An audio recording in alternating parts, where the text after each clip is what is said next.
जय सूर्य देव की कहानी।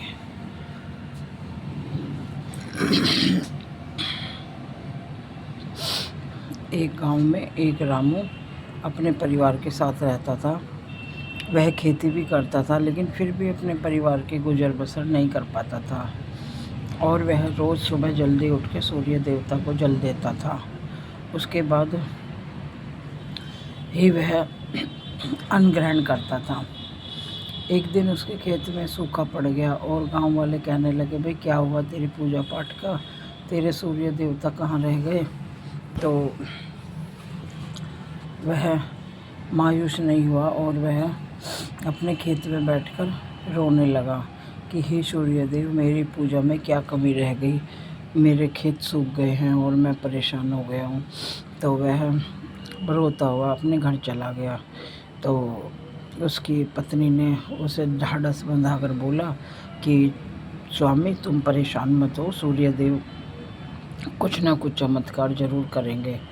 और थोड़ी देर बाद बादल आ गए और बारिश हुई। बारिश होकर वह खेतों में पानी भर गया और उनकी फसल हरी भरी लहराने लगी। और उन्होंने फिर बादल में से सूर्य देव ने दर्शन दिए और उन्होंने सूर्य देव को नमस्कार किया। और गांव वाले भी सूर्य देव को सब नमस्कार करने लगे और रामू से अपने किए पर शर्मिंदा होने की माफ़ी मांगे। उसके बाद कुछ टाइम बाद वह अपनी पूजा पाठ करता रहा। उसकी पूजा में कोई कमी नहीं आई। एक दिन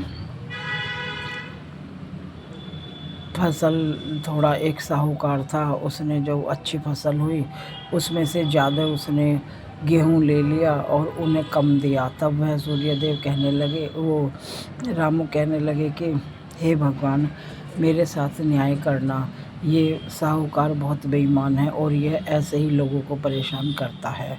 और एक दिन सूर्यदेव को बहुत ज़्यादा क्रोध आया और वह उस साहूकार के गोदाम में जितना भी धन, वो जितना भी गेहूँ इकट्ठा हो रहा था, और सूर्यदेव ने उसमें सब में आग लगा दी और वह बिल्कुल गरीब हो गया। और सूर्यदेव उसके सपने में प्रकट हुए और उन्होंने कहा कि तू दुनिया का सब कुछ लूटता है, दुनिया को परेशान करता है, इसलिए आज मैंने तुझे सबक सिखाया है कि लालच बुरी बला है। आज तेरे पास कुछ भी नहीं बचा।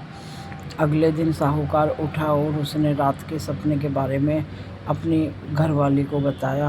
वह कहने लगी, मैं तो आपको पहले ही ना कहती थी कि आप ये सब काम मत करो। सूर्यदेव ने, उस साहूकार ने रामू से माफ़ी मांगी और जितना भी उसका फसल था अपने दूसरे गोदाम में से उसको सारा गेहूँ वापस कर दिया। और रामू और उसके परिवार ने सूर्यदेव को रोज़ सुबह जल्दी उठकर सबसे पहले जल चढ़ाना शुरू करा और प्रणाम किया। इस तरह से रामू की फैमिली खुशहाल हो गई और उस साहूकार का भी धीरे धीरे सूर्यदेव ने अच्छा काम बना दिया। तो दोस्तों, हम सच्चे मन से, सच्ची लगन से भगवान की पूजा करते हैं, तो ऐसे ही हमारा आप सबका भी काम बनाए। बोलो सूर्यदेव की जय।